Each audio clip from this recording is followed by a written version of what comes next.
Kabar mantan pemain Persebaya Surabaya kembali menyita perhatian publik sepak bola nasional. Rumor Dejan Tumbas ke Persis Solo dan kepindahan Diego Mauricio ke Liga India menjadi topik hangat jelang bergulirnya putaran kedua Super League 2025-2026. Persebaya Surabaya sendiri memasuki fase baru dengan perubahan besar di dalam skuad. Sejumlah pemain dilepas, pelatih berganti, dan rekrutan asing mulai diperkenalkan untuk memperkuat tim.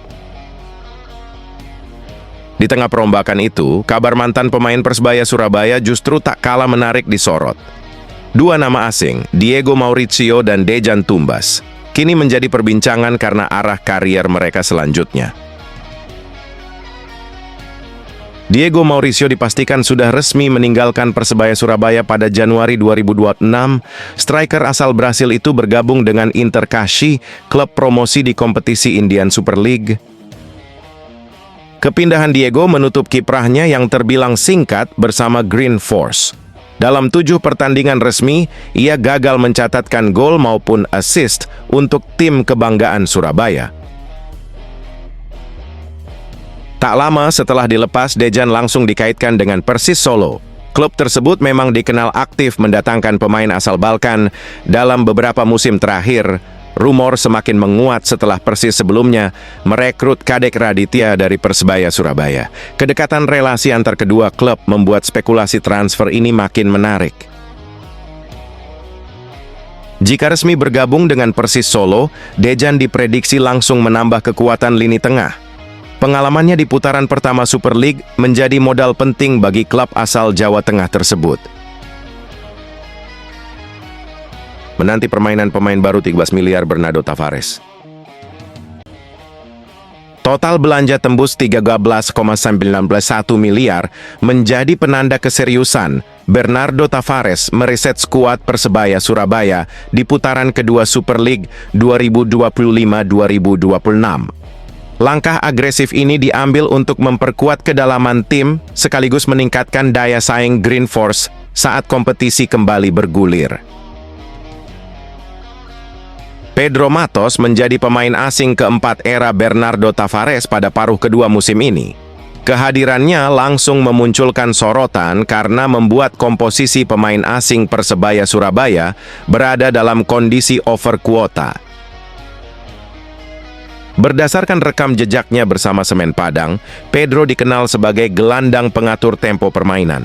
Ia memiliki kemampuan distribusi bola yang rapi, serta kecerdasan membaca situasi di lapangan.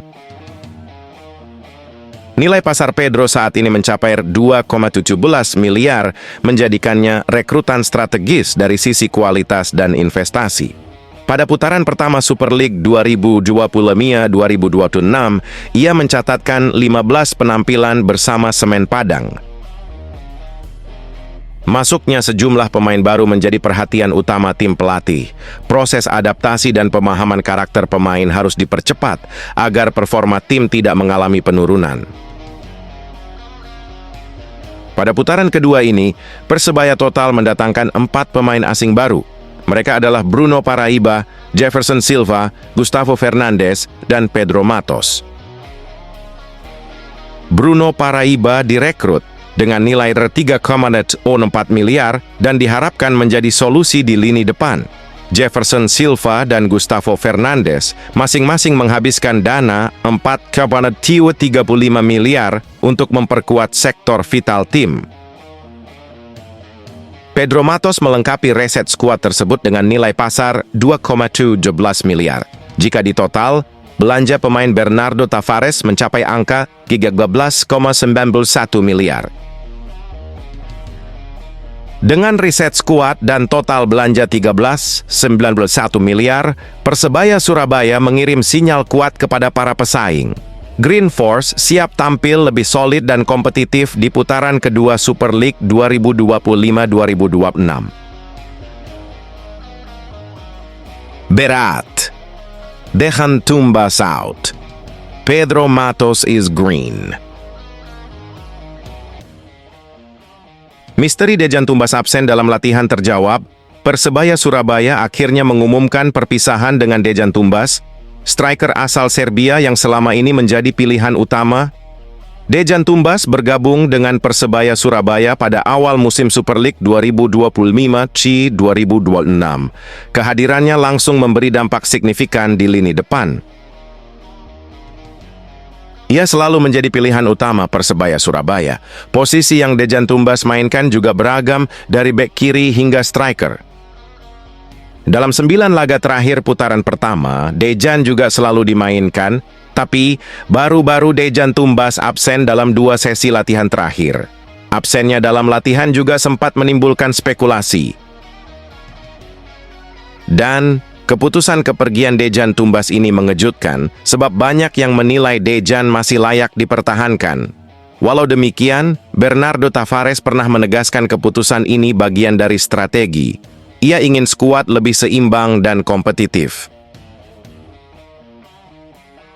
Persebaya Surabaya telah meresmikan kedatangan pemain barunya, Pedro Matos. Pemain yang berposisi sebagai gelandang serang tersebut menjadi pemain baru keempat untuk Green Force. Pedro Matos dikenal sebagai gelandang pengatur tempo dengan visi bermain yang matang. Ia piawai mendistribusikan bola dan cerdas membaca celah di lini pertahanan lawan. Pada putaran pertama Super League 2025-2026, Pedro tampil dalam 15 pertandingan bersama Semen Padang. Ia mencatatkan 1 gol, 4 assist, 2 kartu kuning, dan total menit bermain mencapai 144 menit. Statistik itu menempatkan Pedro sebagai salah satu gelandang serang paling produktif. Perannya bahkan disebut-sebut mirip dengan Francisco Rivera yang kini menjadi andalan Persebaya Surabaya. Keunggulan Pedro terletak pada fleksibilitas posisinya. Selain mengatur serangan dari tengah, ia bisa digeser ke sisi kanan untuk membuka ruang dan variasi serangan. Menariknya, Pedro tercatat sebagai gelandang serang paling gacor di putaran pertama Super League. Ia unggul dalam kontribusi gol dan assist dibanding nama-nama lain di posisi serupa. Pelatih Persebaya Surabaya Bernardo Tavares menilai Pedro bisa memberi dimensi baru dalam permainan tim. Ia dianggap mampu memperkuat transisi dari fase bertahan ke menyerang. Pedro juga diharapkan menambah kekuatan di lini tengah Green Force. Dukungan terhadap lini depan diyakini lebih terjamin dengan karakter bermainnya. Kombinasi Pedro Matos dan Francisco Rivera berpotensi menjadi senjata utama Persebaya Surabaya. Keduanya mampu mengatur ritme permainan dari lini tengah. Bonek pun dibuat penasaran dengan kiprah sang gelandang Portugal. Mereka berharap Pedro Matos benar-benar membawa Green Force kembali bersaing di papan atas.